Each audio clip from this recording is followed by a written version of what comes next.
Abiso, ang video na ito ay naglalaman ng buod ng akdang El Filibusterismo. Ang mga kaganapan, tauhan, at mga pangyayari na naiulat ay salig lamang sa buod ng akda at maaring may mga pagbabago o pagkakaiba sa orihinal na teksto.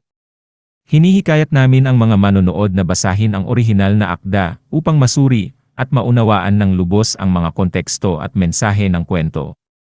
Ang pag-unawa sa buong akda ay maaring mag-iba depende sa interpretasyon ng bawat isa. Maraming salamat sa inyong pang-unawa. Ang Kabanata 29 ng El Filibusterismo ni Jose Rizal, kilala rin bilang Ang Pagtatapos, ay isang mahalagang bahagi ng nobela kung saan nag-aalab ang mga pangyayari at nagkakaroon ng kasukdulan ang kwento. Narito ang buod ng Kabanata 29.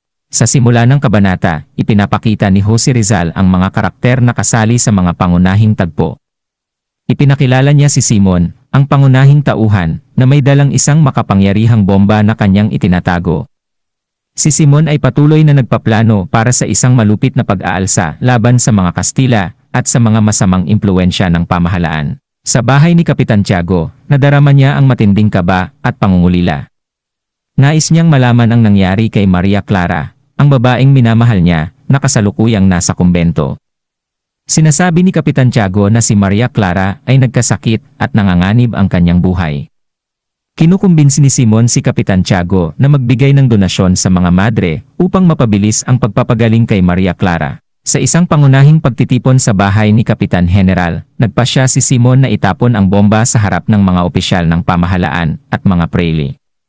Ngunit habang papalapit na siya sa simulaan ng pagtitipon, nagbabalik tanaw siya sa mga pangyayari sa kanyang buhay na nagdulot sa kanya ng pagiging mapanakin.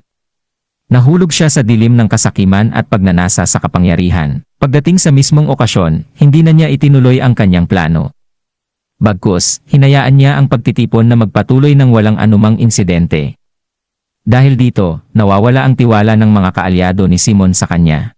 Sa kabanatang ito, makikita natin ang pagbabago ng damdamin ni Simon mula sa pagiging pusong bakal tungo sa pagkakaroon ng konting awa at pangunawa sa mga tao sa paligid niya. Subalit, hindi pa rin malinaw kung anong magiging tadhana niya at kung ano ang susunod na mga hakbang na tatahakin niya sa pagtutuloy ng kanyang layunin na mapabagsak ang mga mapanupil na pamahalaan at simbahan. Sa sumunod na kabanata, magkakaroon ng mas mataas na kasukdulan ang nobela na magbibigay liwanag sa pagpapasya ni Simon at sa buong kwento ng El Filibusterismo.